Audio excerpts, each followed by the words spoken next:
This is the new Audi A4 Facelift in different versions. Let's take a look at it. Let's go.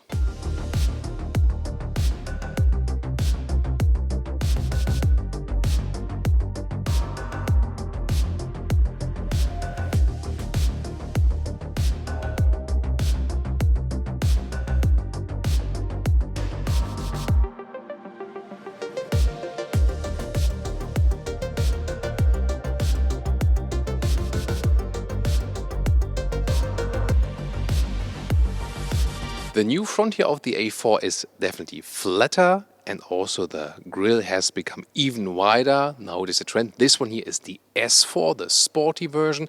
Also has, this SEO intuition. It's supposed to be an air intake style. It is closed, however, it's just a visual element. LED is now standard, optional the matrix LED, and then you also have this cascading turning indicator light, especially a very nice contrast here to this turbo blue color, which would be probably my favorite. In some other models it's called Ara blue, but here with the A4 it's called turbo blue. The S4 in general also has some accentuations here at the lower end, and also this comp style together with the silver elements to make it even stronger, even sportier in the look. However, if you take a look not only at the S4, but as a normal A4 Avant, but it's not a very normal one, because this one is the S-Line that already features this comp style grille. So a normal front grille would not have the comp style. This one, let's say, already a sportier version. The S4 then would be even sportier. This one also is a launch model with this dark accentuations all over the place.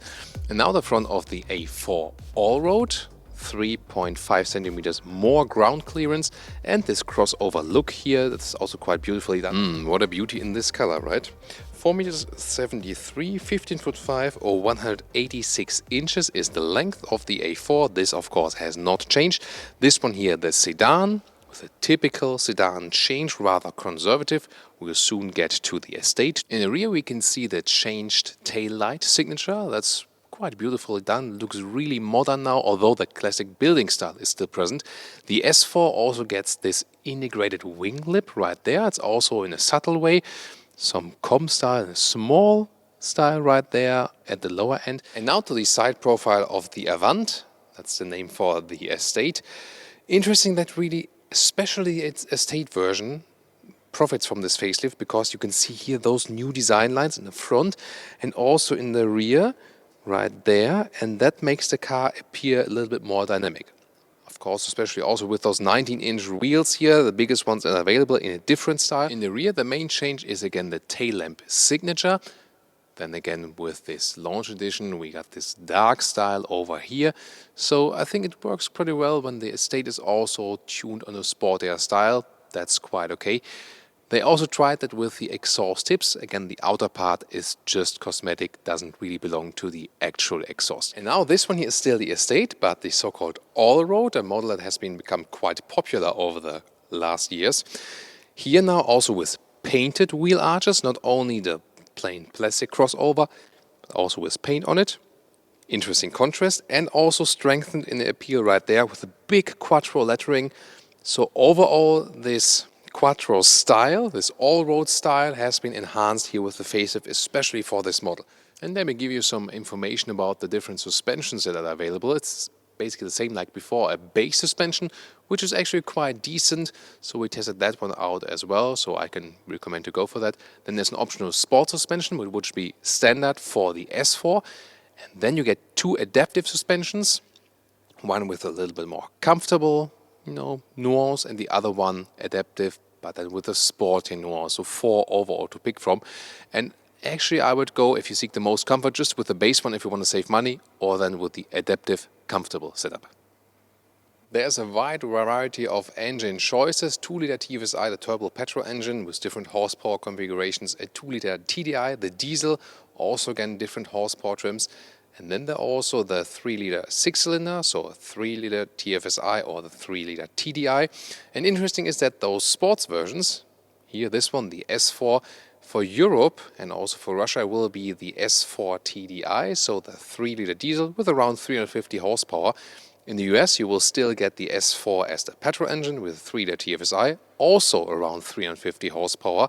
And they're also quite equal in the acceleration figure, 4.7 or 4.8 for the diesel seconds to 100 kilometers an hour or 62 miles an hour. So indeed the performance is quite equal. The diesel even has 200 Newton meters more of torque.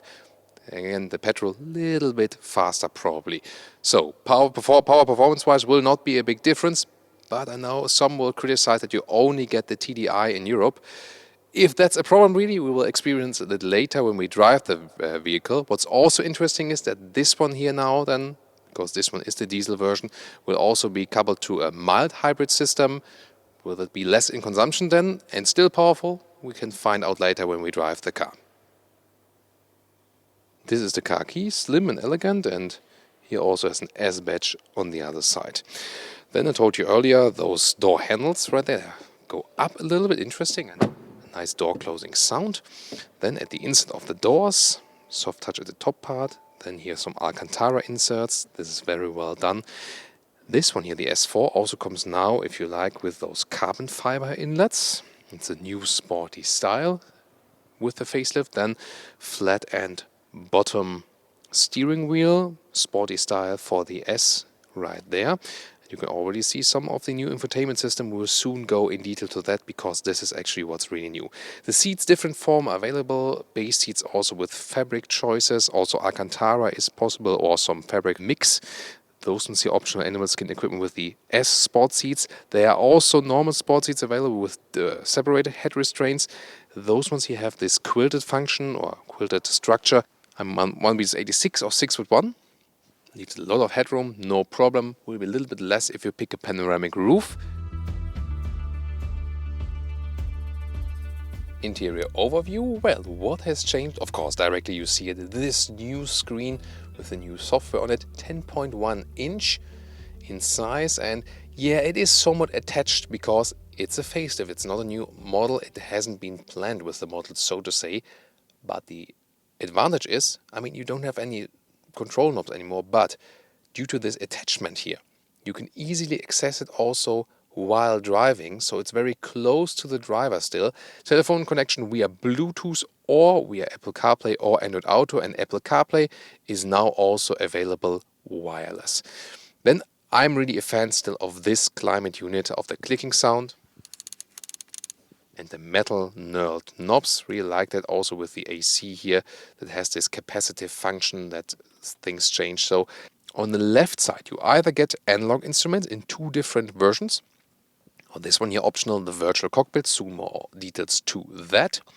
And overall, see a compact steering wheel, and in the lower end you have another USB port, normal one, 12-volt power supply. So here with the infotainment system, then also interesting to see when you have the adaptive suspension. You can see here in the driving modes, there will also be changed how the suspension reacts, and also the functionality of the automatic gearbox will turn the gears up higher, for example, when in dynamic mode. It works to travel with 4 adults, and here some more space in front of my knee still left. That's still quite okay, even though it's not abundant of space. Also headroom is still available, even here in the sedan. To the boot, let's see. Well, it's a sedan, so the loading is of course somewhat limited, but not too bad right here.